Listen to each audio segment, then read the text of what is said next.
بسم اللہ الرحمن الرحیم۔ چونکہ رمضان المبارک کا آخری عشرہ شروع ہو چکا ہے تو اس عشرے کی اہمیت کے حوالے سے ہم عرض کریں گے۔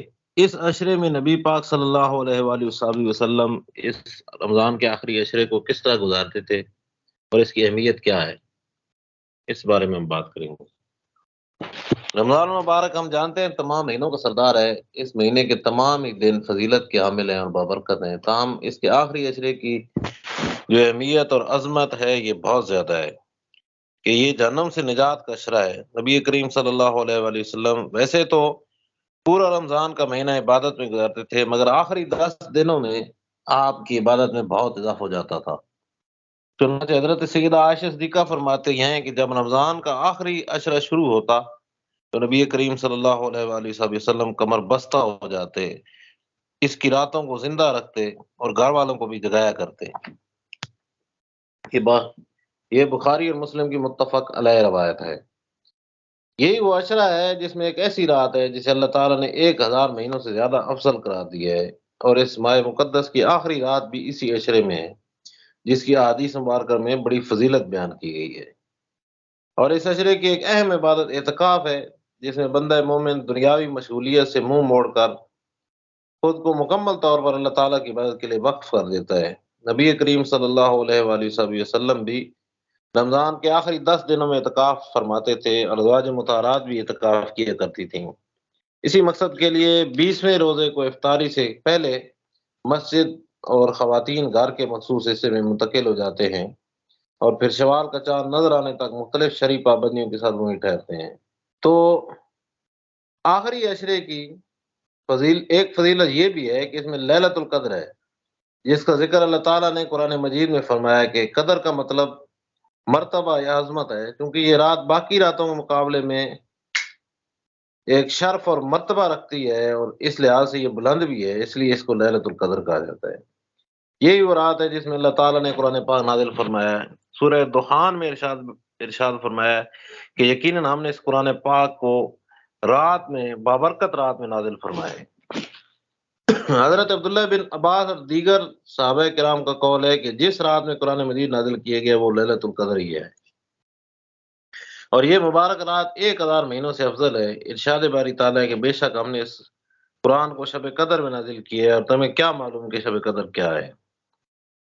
تو شب قدر کون سی رات ہے؟ اللہ تعالیٰ نے اپنی حکمت سے اسے مخفی رکھا ہے، تاہم احادیث سے معلوم ہوتا ہے کہ نبی کریم صلی اللہ علیہ وآلہ وسلم آخری عشرے کا اعتکاف خاص طور پر لیلۃ القدر کی تلاش اور اس کی برکات حاصل کرنے کے لیے کرتے تھے۔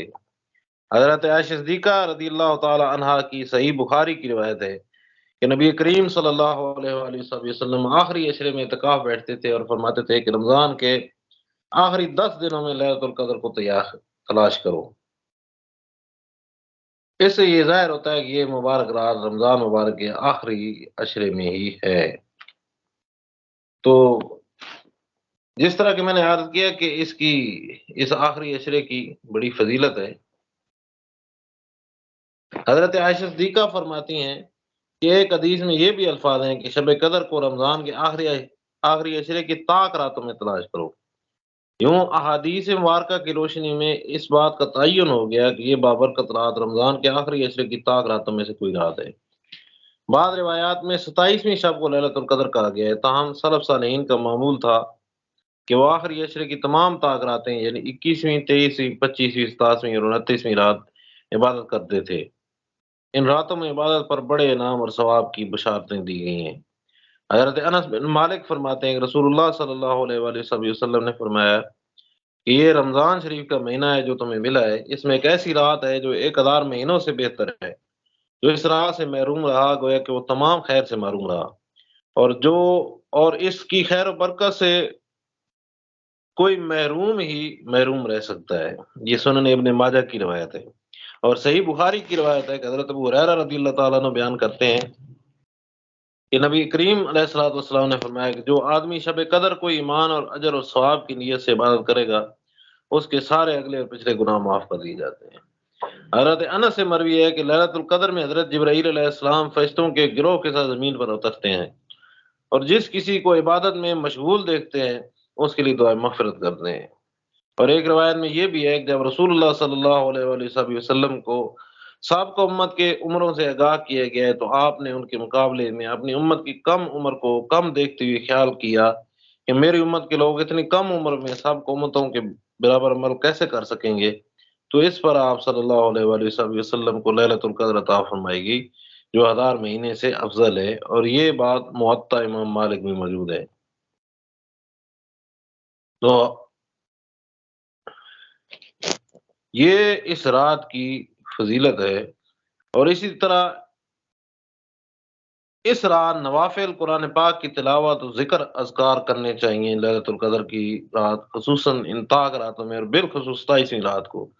حضرت عائشہ فرماتی ہیں کہ میں نے رسول کریم صلی اللہ علیہ وآلہ وسلم سے پوچھا کہ اگر مجھے شب قدر کا علم ہو جائے تو میں کیا دعا کروں؟ اس پر آپ نے فرمایا اللہم انک عفو کریم تحب العفو فاعف عنی۔ یہ سنن ترمذی کی روایت ہے، یہ دعا آپ نے ارشاد فرمائی۔ اور اس عشرے کی جو آخری رات ہے اس کی بھی بڑی اہمیت ہے، یعنی عید الفطر کی چاند رات۔ ہمارے ہاں تو غل غپاڑے بے مقصد گھومنے پھرنے یا عید کی تیاریوں کے لیے مارکیٹ سے چکر لگانے کے لیے یہ رات مختص ہوتی ہے، حالانکہ اگر ہمیں اس کی اہمیت اور فضیلت کا پتہ ہو تو اسے اس طرح فضول کاموں میں ضائع نہ کریں۔ احادیث مبارکہ میں اس رات کو لیلۃ الجائزہ یعنی انعام ملنے کی رات کہا گیا ہے۔ یہ رات دراصل جو ہم محنت کرتے ہیں نا رمضان میں اللہ کی عبادت کر کے، وہ یہ رات مزدوری ملنے والی رات ہے، ٹھیک ہے۔ اللہ تعالیٰ کی طرف سے اس رات میں بندوں کو پورے رمضان کی مشقتوں اور قربانیوں کا صلہ ملتا ہے۔ حضرت ابو ہریرہ سے روایت ہے کہ رسول اللہ صلی اللہ علیہ وآلہ وسلم نے فرمایا کہ میری امت کو رمضان المبارک کے بارے میں 5 مخصوص چیزیں دی گئی ہیں جو پہلی امتوں کو نہیں ملی۔ پہلی یہ ہے کہ ان کے منہ کی بو اللہ تعالیٰ کے نزدیک مشک سے زیادہ پسندیدہ ہے۔ دوسری یہ ہے کہ روزہ دار کے لیے مچھلیاں تک دعا کرتی ہیں اور افطار کے وقت تک کرتی رہتی ہیں۔ تیسری یہ ہے کہ جنت ہر روز ان کے لیے سجائی جاتی ہے۔ پھر اللہ تعالیٰ ارشاد فرماتا ہے کہ قریب ہے کہ میرے نیک بندے دنیا کی مشقتیں پھینک کر میری طرف آئے۔ چوتھی یہ کہ اس مہینے میں سرکش شیاطین قید کر دی جاتے ہیں۔ پانچویں یہ ہے کہ رمضان کی آخری رات روزے داروں کی مغفرت کر دی جاتی ہے۔ صحابہ کرام نے عرض کیا کیا یہ رات جو ہے یہ شب قدر ہے؟ آپ نے فرمایا نہیں، بلکہ دستور یہ ہے کہ مزدور کا کام ختم ہونے کے بعد مزدوری دے دی جاتی ہے۔ یہ مسند امام احمد بن حنبل اور بہقی شریف میں روایت موجود ہے۔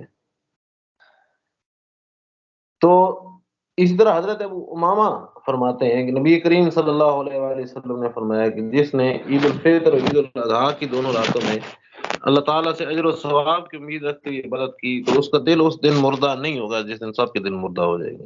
یہ اپنے ماجہ شریف کی روایت ہے۔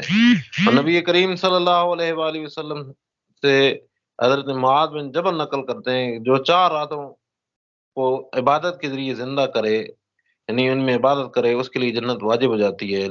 پہلی رات ہے لیلۃ الترویہ یعنی ذی الحجہ کی 8ویں رات، دوسری ہے عرفہ یعنی 9ویں ذی الحجہ کی رات، تیسری ہے لیلۃ النحر یعنی 10ویں ذی الحجہ کی رات، چوتھی ہے لیلۃ الفطر یعنی عید الفطر کی رات۔ حضرت عبداللہ ابن عمر سے مروی ہے کہ 5 راتیں ایسی ہیں جن میں دعا رد نہیں کی جاتی: جمعے کی رات، رجب کی پہلی رات، شعبان کی 15ویں رات، اور عید الفطر اور عید الاضحیٰ کی رات۔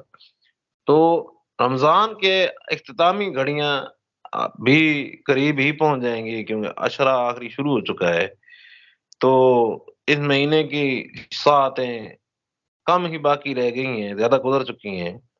پھر یہ بھی علم نہیں کہ اگلے سال یہ بابرکت ساتھ ہمیں ملیں گی یا نہیں ملیں گی، تو اب بھی موقع ہے کہ اپنے رب سے مغفرت اور اس کی رحمت طلب کی جائے، گڑ گڑا کر اپنے گناہوں کی معافی مانگی جائے، اور اس سے بڑھ کر معاف کرنے والا کون ہے؟ خاص طور پر طاق راتوں کا بیشتر یا زیادہ حصہ اللہ تعالیٰ کے سامنے قیام رکوع اور سجود میں گزارنے کی کوشش کرنی چاہیے تاکہ ہم بھی ان خوش نصیبوں میں شامل ہو سکیں جنہیں اس مہینے کے اختتام پر جہنم سے نجات کا پروانہ دیا جاتا ہے۔ جی ماشاء اللہ، آمین ثم آمین۔ سر جی یہ جو آج کی ویڈیو یہ لیلۃ القدر کے حوالے سے ہے؟ نہیں، یہ جو ویڈیو ہے نا یہ پورے رمضان کے آخری عشرے کے حوالے سے کہ اس میں نبی پاک کا معمول کیا تھا اور اس کی فضیلت اور اہمیت کیا ہے۔ تو لیلۃ القدر پہ بھی ہم ویڈیو بنائیں گے انشاءاللہ تعالی۔ وہ بھی بنا لیں گے، اس کا بھی اس میں ضمن ذکر ہوا ہے، لیکن یہ پارٹیکولرلی اس کے لیے نہیں ہے، یہ پورے عشرے کے لیے ہے۔ ٹھیک ہے سر جی، تھینک یو سو مچ ٹھیک ہے۔